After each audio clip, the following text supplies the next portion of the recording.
What you see here is a city with citizens run by AI, artificial intelligence, specifically the AI called GPT-3. So this is a being called Susan, and Susan has properties such as her name, her gender, her age, and she has a private description. She's a happy-go-lucky type of person, and she has a public image, in this case smiling and dressed in bright colors. This combined with the city look will inform her decisions where to go to, what to say, what to do. If we hit play, we can give it a try. And here you can see all the rooms in the city. The first thing I will do is give her the motivation to go somewhere, but Susan will decide autonomously where to go to.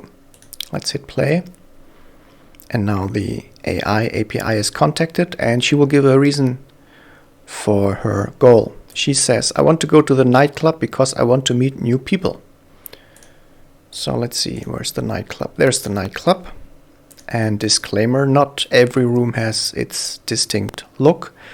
I basically made a couple of rooms and then reused them for all kinds of room types. When she enters the location, first I'm contacting GPT-3 to have the nightclub clerk say something to her. Chit-chat, basically.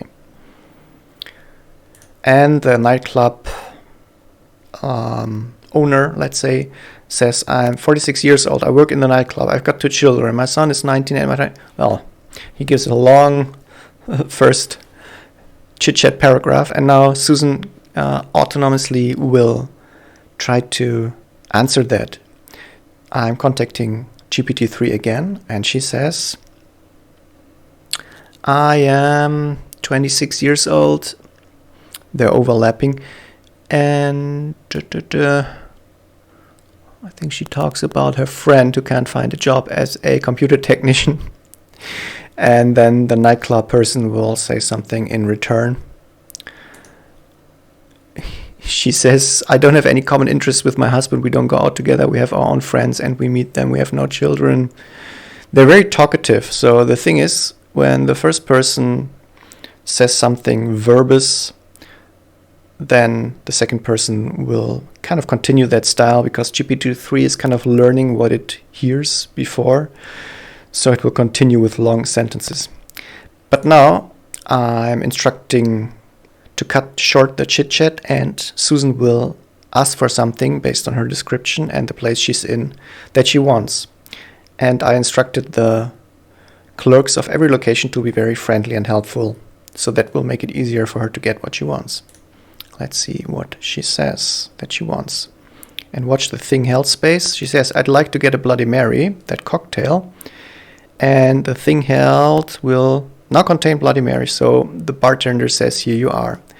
Now she has Bloody Mary, and she says, I'm carrying Bloody Mary now. I want to go to the fortune teller because I'm confused about my love, life, and career. So she will now go to the second location. And here in the debug log, you can see the full text that is sent to GPT-3 in the different situations. For instance, meet Susan. She's 26 years old. This is informed by these fields. She's a happy-go-lucky type of person. This is the description, but a bit undecisive in life decisions. Susan is carrying Bloody Mary. So basically, all her past right now is wrapped up, sent to GPT-3 again, and this will inform how the story unfolds. Let's take a different person. Let's take serial killer Mark. Interestingly, for Mark, the public and private descriptions, they differ quite a lot. The private description is Mark is a serial killer who is looking for his next victim. However, this is a secret, so the public image of Mark is shy-looking and unassuming. So, when Mark meets a shop clerk, the shop clerk will only be exposed to the information in the public image. Literally, GPT-3 will not see, in that case, any more information. When Mark, however, is talking, he is also informed by his private background story. We can, however, seed a global event into the city and all the citizens' knowledge by ticking the use global event. So the global event in this case is a serial killer is roaming the streets. So people know there's a serial killer, they just don't know who it is. And usually they will take the global news, the global information to inform their chit-chat. So let's see what Mark decides to do. Again, Mark is offered all the locations in the city to make a personal choice where to go. He says, I want to go to the hotel because I want to get a room and kill somebody. This is getting dark. So let's see, where's the hotel? Here's the hotel. You can click on that person. She's in her 30s. She's working at the hotel and looks friendly. So now the chit-chat will start. Let's see what the hotel clerk says. She says, I just want to be safe and period. This is a slight failure, which happens every so often, that I get something from GPT-3 that I parse back and display as speech, which is not a fully formed sentence or doesn't make sense in some way. So this is just the way that you have to be careful when you parse back GPT-3. I could add more stop words like and. Maybe there was a stop word that I entered like ... which is cut off here. So she says, I just want to be safe and serial killer Mark will reply, you're mine. So he's kind of exposing himself here right now. Not sure what she will say now. No, I don't like you. Okay. Now, I restrict the chit-chat to just 3 sentences. Also, every call is a certain cost. I'm using the best GPT-3 AI model right now, so there will be some dollar costs associated with these requests. Now I'm cutting the chit-chat short and Mark will tell her what he wants. And let's see what he gets in the thing held. I want to rent a room. And the clerk will say, sure, we have a room available. She's giving him a key.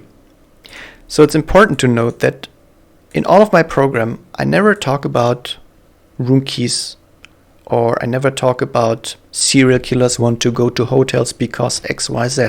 I never explain any of that.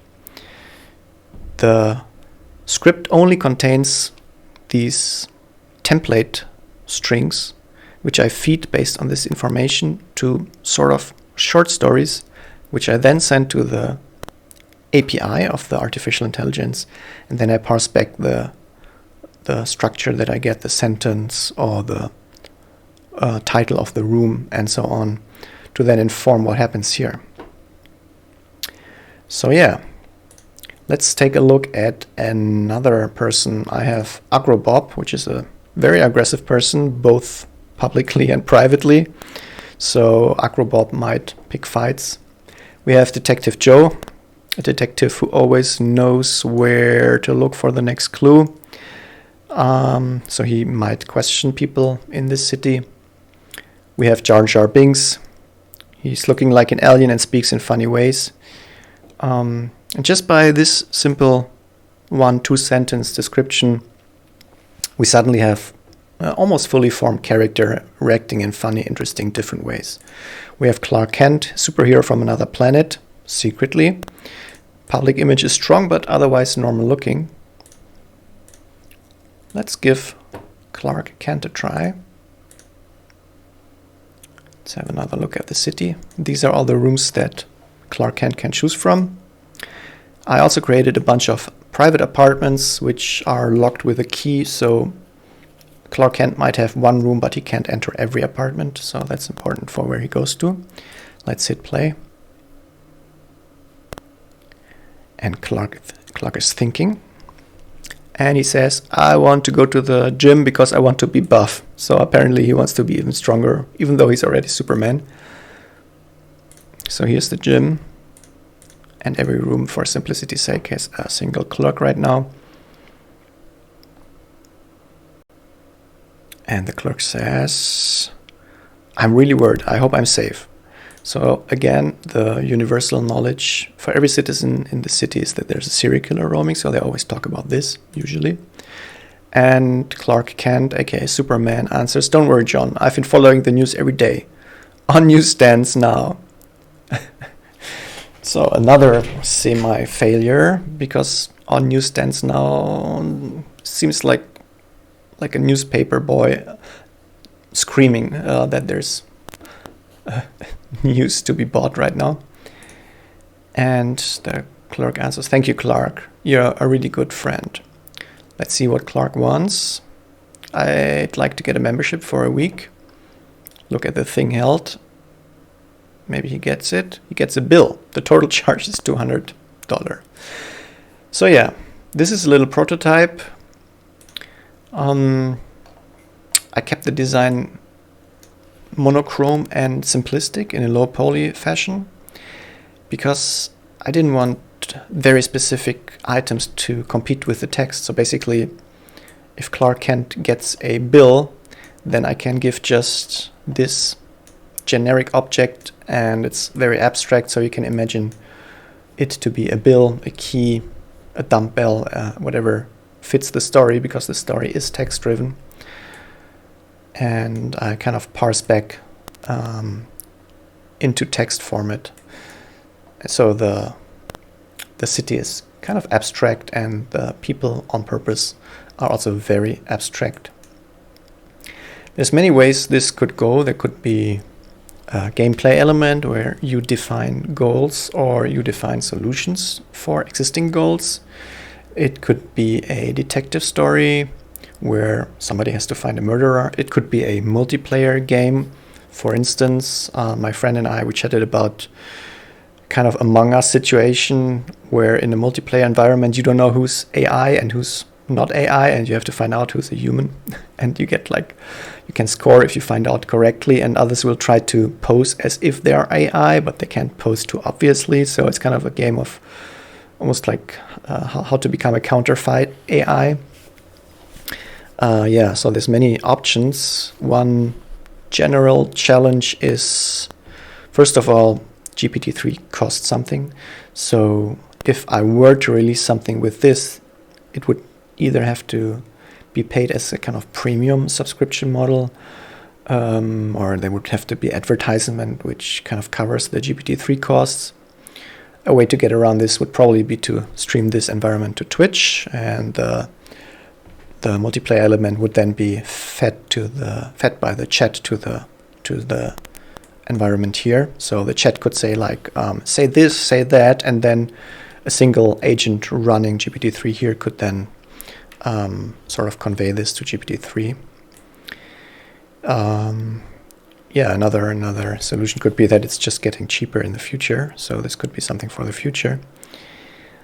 Another kind of general challenge is that you can have it be very open.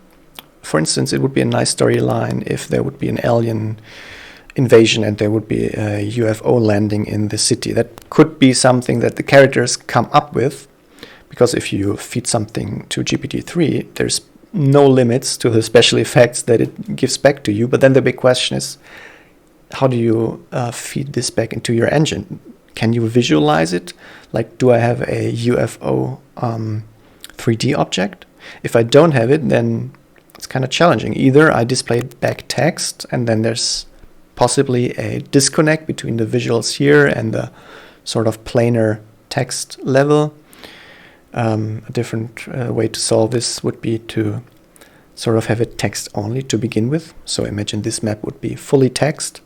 So if this person says, I'm flooding the gym with water because, I don't know, I have nefarious motivation, then instead of having a visual water layer, it would just say flooded gym, and then that would be how it is. It's just text-based. A third option would be to use one of these new engines like DALL-E or Night Cafe, which convert a text prompt into a visual. And there you have different other challenges. For starters, DALL-E doesn't have a proper API yet, and it will probably be costly to do so. And the other challenge with image generation is you want to have a consistent look. So, for example, if my character is Clark Kent, I don't want Clark Kent to look like a different person when he's smiling, when I ask DALL-E to give me a smiling Clark Kent, versus when Clark Kent is angry. So I want it to be the same consistent person. And I don't want the gym to change its whole structure whenever I need to generate a slightly different view into the gym. So, but yeah, this is a prototype, kind of a brainstorming fundament to see where this can be taken. And I hope you enjoyed the quick look and the quick overview. And I will see you in the next video. Bye bye.